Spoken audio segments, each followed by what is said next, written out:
Hello. Okay, so I had a couple of requests of students asking, like, can you do some example problems in addition to the readings? So that's what I'm going to do right now. I'm showing you the question right now because I'm going to have to switch to full screen so you can actually see me do the work. So this question states, a laser pointer used in a lecture hall emits a light at 650 nanometers. What is the frequency of this radiation? And then we're going to predict the color associated with it.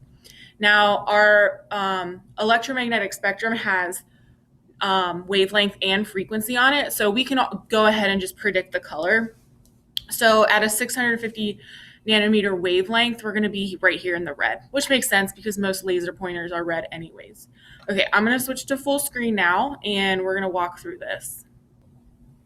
Okay, it's not going to let me expand my screen a little bit bigger, but hopefully you can zoom in to kind of see the work. I'll write as big as possible. Okay, so the first thing we need to realize here is we have an equation. We actually have two equations from this section. We have the speed of light equation. So the speed of light is equal to the frequency times, the frequency times the wavelength, okay? Okay, you're not gonna be able to see that. Okay, the frequency times the wavelength. Okay, so in this problem, we're given this, okay? And the speed of light is considered a constant. So we also have this, okay? Now, most of the time we see it written as 3.0 times 10 to the 8th meters, but we're always given wavelength in nanometers, right? So we have to be able to convert from the meters of the speed of light to the nanometers of the speed of light. And that conversion is really easy, so I'm just going to tell you that this conversion right here is just 3.0 times 10 to the 17th nanometers. Okay, so then that makes it 10 times easier to solve. All right, so we have to rearrange this equation for frequency because that's what the question is asking for.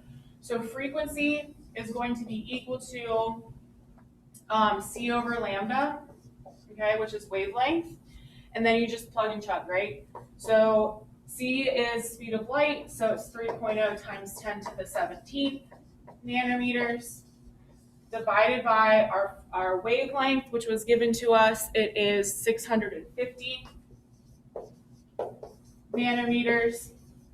And if I solve for this, I get 4.62 times 10 to the 14th, okay?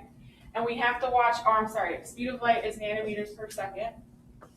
So, because it's a speed, right? So we need a distance, we need a time, okay? So nanometers is on the top, bottom, so the only thing that's left is seconds in the denominator, so it's 1 over seconds, also known as hertz, okay? So that's 6.21. We're gonna do another one. So let's go ahead and read this one. This one says, one type of sunburn occurs on exposure to UV light of wavelength in the vicinity of 325 nanometers. So the question is asking for the energy of one photon, and then it's also asking for the moles of photon. Okay, so let's talk about this. So we have two equations that we're dealing with here, right? We're dealing with the speed of light equation. So we have speed of light is equal to wavelength times frequency, which is lambda and nu. Okay, and we also have energy is equal to this thing called Planck's constant times nu. Okay, Planck's constant is just a constant, just like the speed of light. Planck's constant is 6.626. So this is 6.626 times 10 to the negative 34th joules times seconds, okay?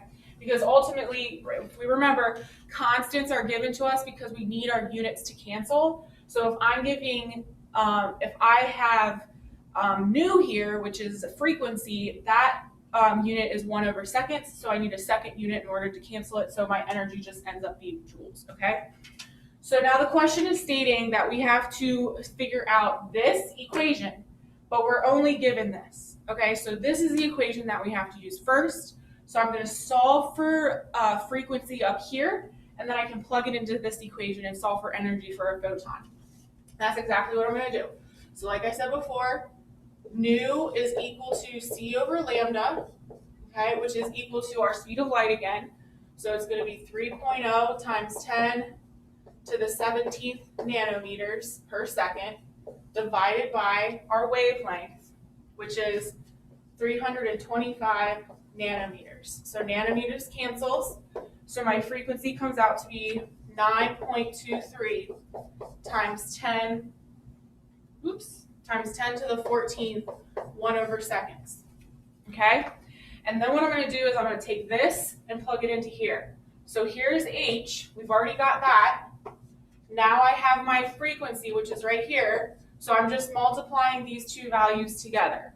And we'll notice that seconds is on the bottom here, so it cancels. So our energy, which is what we need joules, our unit is correct. And so when I plug this in, the energy I'm going to get for this photon is 6.12 times 10 to the negative 19th joule, which makes sense, right? So this is a very small amount of energy, and it makes sense because we're only dealing with one photon here, right? One photon does not emit enough light for us to visibly see with our eye, okay? So that's where the next question comes in. The next question says, what if we have 1 mole of photons, okay? We know what a mole is equal to. A mole is just equal to 6.0 times 10 to the 23rd of something, okay? So in this case, we're going to say 1 mole is equal to 6.02 times 10 to the 23rd photons, okay? Which is going to make this number much more reasonable to deal with, okay? So I'm going to say question mark, mole, photons is equal to my 6.12 times 10 to the negative 19th joules, okay?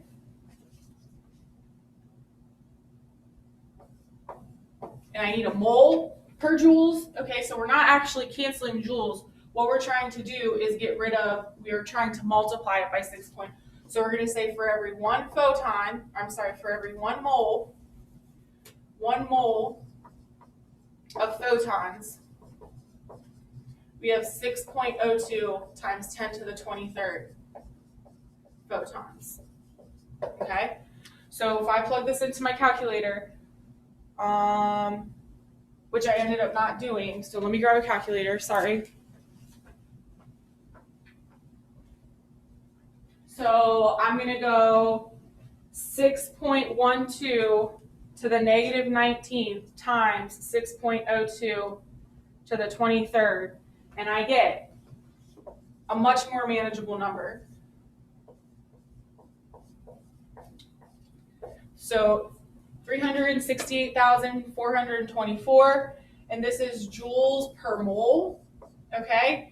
And if we go back to the original number, we were given 3 sig figs. So to take this to 3 sig figs, we would just do 368,000 joules per mole. Okay, great. Thanks, y'all.